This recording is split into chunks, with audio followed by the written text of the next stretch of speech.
All right, welcome. Today we're going to dive into something that, most of us probably think is pretty much a solved problem, how wind turbines actually work. But what if the very basic physics we've been using all this time is, well, maybe not the whole story? What if it's just plain wrong? It's a wild thought, but let's just explore it for a bit. So, yeah, that's the big question, right? Is everything we think we know about wind turbines completely off base? Look, what we're going to do today is unpack a really different perspective, one that questions the most fundamental assumptions we have, not just in wind energy, but in aerodynamics itself. It's going to be a fascinating thought experiment, so stick with me. So, where is all this coming from? Well, we're digging into a pretty provocative German text. It's called Windkraft, Neue Denkansätze und Irrtümer, which basically translates to wind power, new approaches and fallacies. And just to be super clear, our goal here isn't to prove this text right or wrong, not at all. We're just here to lay out its arguments, to really understand what it's claiming. And we'll use these slides to make it all crystal clear. All right, let's get into the first big challenge this author throws down. And they're not starting small. Nope. They're going right for the jugular, the most fundamental equation we have in wind power. We're talking about how we even begin to calculate the amount of energy a turbine can generate. And according to this text, we've been getting it wrong from step one. Okay, so this is where the rubber meets the road. On one side, you got the standard way of doing things. We calculate power based on the entire giant circle the blades cut through the air. You can think of it like a massive invisible disk.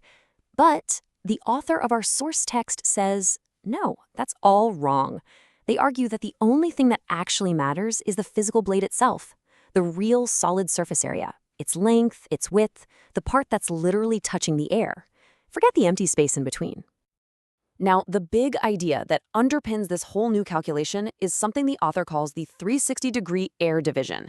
It sounds a bit complex, but the idea is actually pretty simple. Imagine a single blade at any given instant. The author says it's a physical barrier, right?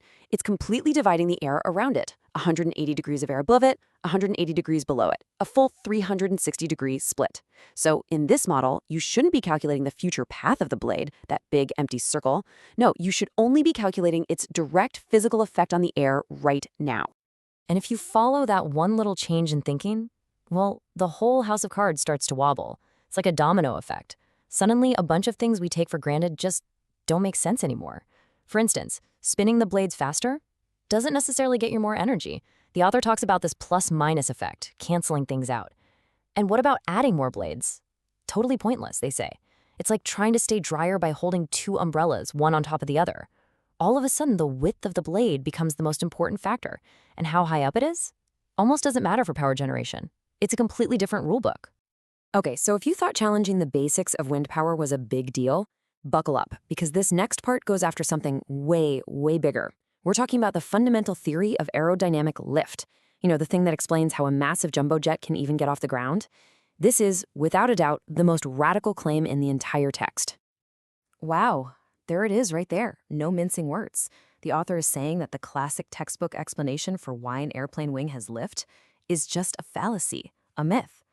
The core of their argument is a total flip-flop of how we usually see it.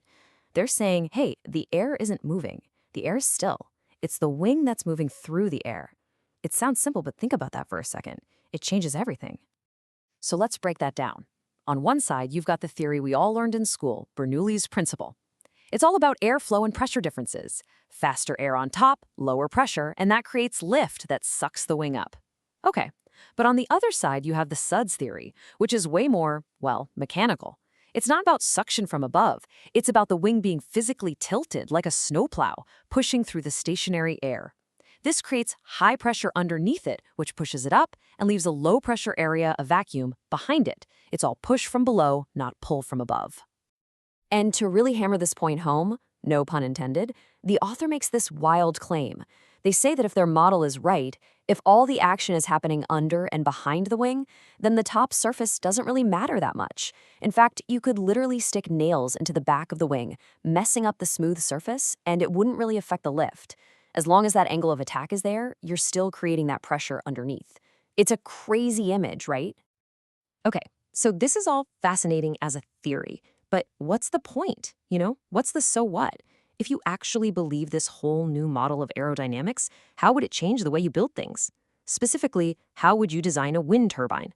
Well, the author doesn't just leave us hanging. They have a very specific idea.